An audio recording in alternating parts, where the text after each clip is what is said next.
We're enough games into the season now that it is time to look at stocks. Player stocks in particular. We're going to look at a couple of players here for the Toronto Raptors and see who's trending upward and who is trending downward. Now, before I fully get into it, obviously usual drill. Just make sure you're leaving a like on the video. It really does help the algorithm, out a ton, so I do appreciate it when you folks do it. Subscribe if you're new here, plus if you plan on doing any responsible sports betting in the near future, just make sure to check out my link in the description below. Let's start off with an easy one. Scottie Barnes is trending way the hell up. His stocks are through the roof. In all seriousness though, like Scottie Barnes has been tremendous to start this year, right? Like he has looked elite on the defensive end. I don't think I have really any hesitation about using that word. Like he has looked so damn good on the defensive end, especially for a team that already had OG Anunoby on that side, who's obviously one of the best defenders in basketball, for my money's worth, at top 5. But fight me on that. Scottie Barnes has been a terrific running mate on the defensive end with OG, right? Like obviously, like you can see it in the numbers itself, like the steals, the blocks, they look fantastic. Scottie looks energized, motivated on that end. All the talk in the offseason about him wanting to work on his defense, about wanting to be an all-NBA level defender. You're seeing that on the court. You're seeing the commitment to the defensive end, and I think he's looked as good as anybody, quite frankly, on that defensive side of the basketball, right? Like the one-on-one defense is really good and the counting stats look fantastic. So like what more is there to say about the defense? He looks damn good. The cool part is too, the offense looks pretty damn good as well, right? So as it currently stands, he is the team's leading scorer, which is nice. I don't know if that will hold for the entire season. Maybe Pascal passes him up eventually, but as it currently stands, he's the team's leading scorer. He's been more aggressive, which I think has been a qualm with a lot of maybe Raptors fans when it comes to Scottie. Is just seeing that big frame, seeing all the physical gifts and not seeing him use them to be an effective scorer. Well, he's been more aggressive and he's not settling as much. There's still times when he does, but he's really looking for his offense, and I think everybody in Toronto can kind of appreciate how much better he's been with all that stuff. Obviously, you see the jump from the perimeter as well. His three-point shot looks better. He's a lot more confident in taking that shot too, which is nice, even if like the numbers don't like blow you off, blow you away, that's the expression I was looking for.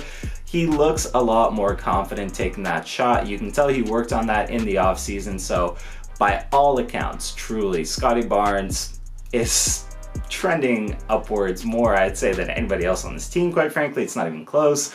I actually want to give him a video at some point talking about his most improved player odds. I think that's gonna be really interesting and really fun to do. So be on the lookout for that. But yeah, absolutely, of the first players here, Scottie Barnes trending upwards, like without hesitation. His stocks up. Now, you knew there was going to be a stock down on this video naturally, and I'm sorry to do it. I really am, but it is absolutely going to be a stock down to Gary Trent Jr. Gary has looked rough to start the year, to put it kindly. The points per game, way down.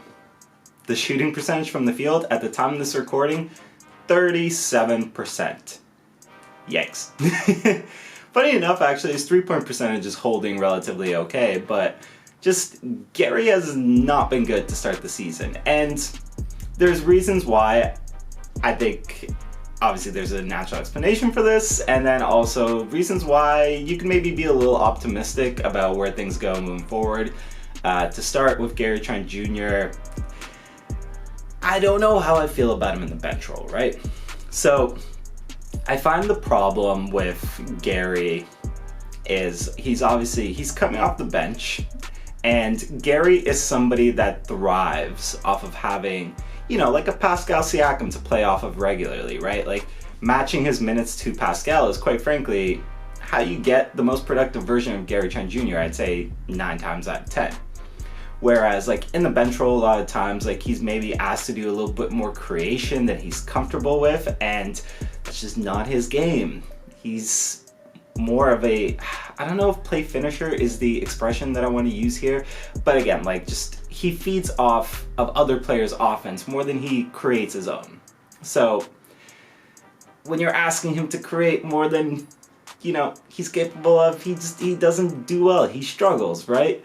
But obviously there is reason for optimism with Gary. I think he's also a player that's quite streaky, and he has stretches like this where he just does not look that good.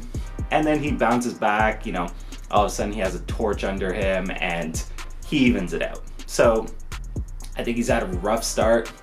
I think in general, the acclimation to Darko Rajakovic's offense is taking some time. I mean, at the time of this recording, the Raptors, I believe, are a bottom 5 offensive rating team in the NBA, which should tell you all that you need to hear. And Gary Trent Jr. is one of several players who are seeing their production down like considerably. Obviously, the other one being Pascal Siakam, but I'll get to Pascal a little bit later. It's fine. Like, I think there's reason to think he can turn it around, but as it currently stands, Gary Trent Jr., the stock's down, my guy. It does not look great. It doesn't look great. Let's end things off on a positive note, and let's go stock up Dennis Schroeder. Now, I think a lot of people, myself included, were very lukewarm on the idea of Dennis Schroeder coming in here and taking over the starting point guard role. But as it currently stands, I think he's been perfectly serviceable in that spot, right? Like, in particular, I find it very encouraging how good his passing looks with the team. Now, obviously, he's not an elite shot creator or anything. Like, he's not a world beater at that spot. But again, I think he's perfectly serviceable and perfectly fine for this team. Obviously not if you're competing for a championship, which I don't think the Raptors are. But for this version of this team that's trying to figure out like some of the young guys, obviously like Scotty Barnes, etc., Schroeder has been perfectly adequate in that spot. Behind him, I mean, that's not a conversation I want to talk about regarding the point guard depth, but Schroeder's been fine. Again, Schroeder has been fine. Now, obviously a lot of people are going to compare him to Fred VanVleet, and obviously I think the best version of Fred VanVleet is obviously a lot better than Dennis Schroeder, but I don't think you're losing too much going from VanVleet to Schroeder. Depending on who you are, you could argue that Schroeder is a better fit, at the very least, for letting Scotty be more aggressive within the offense. Now, obviously, I think VanVleet in general was a little bit better at kind of orchestrating in the half court than Dennis Schroeder is.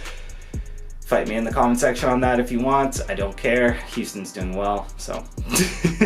But yeah, like again, he's been fine. He's been perfectly fine.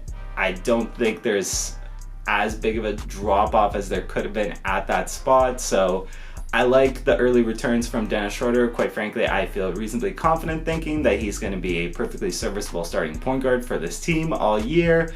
And it's just kind of nice. It's nice to see. I mean, obviously, I think you got signs of it in the preseason that the fit was going to work.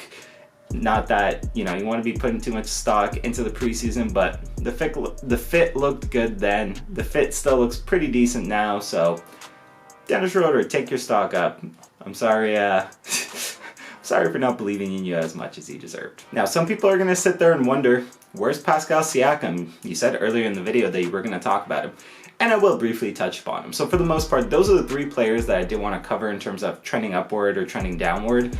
And obviously, I'm a positive guy, I think, when I can be, or at least as much as I can be. So I obviously want the 2 stock up and then the 1 stock down. And to keep that positivity, I'm gonna this isn't an official thing by any means, but I think with Pascal, in terms of stock, I'm gonna hold. I know that he's had a little bit of a, not a little bit of a rough start. He's had a less productive start to the season, let's put it that way, than people are used to. A player of Pascal's level in terms of his production. And I touched upon this in the Gary Trent part. There are clearly some growing pains when it comes to adjusting to the Darko Rajakovic offense. So I'm willing to give Pascal, and obviously a player of Pascal's caliber, some time to acclimate. And I think Darko Rajakovic needs to acclimate to how to properly maximize Pascal Siakam in this offense, because right now like you're very obviously not getting it, right? Like Pascal's better than like a 19 point per game scorer, which is what he is again at the time of this recording. I'm willing to wait and see on that one. I think he's going to do better, quite frankly, than he's doing now, eventually down the stretch. And if not, you better believe the trade rumors are going to be back. That being said, that's pretty much the end of this video. What do you folks think? Who are some other players that maybe I didn't mention that are either trending up or trending down? You can drop them in the comment section below. Or obviously if you disagree with any of the assessments that I've made here today, obviously also drop that in the comment section below. I like hearing other people's thoughts, obviously. But yeah, end of this video, so usual drill. Make sure you're leaving a like on it. It does help the algorithm out a ton, and I say it all the time. I really do, but I so mean it. Thank you if you're doing it. Subscribe if you're new here. Other than that, folks, it's been JJ Buckets. It's been a pleasure, and I will see everybody next time.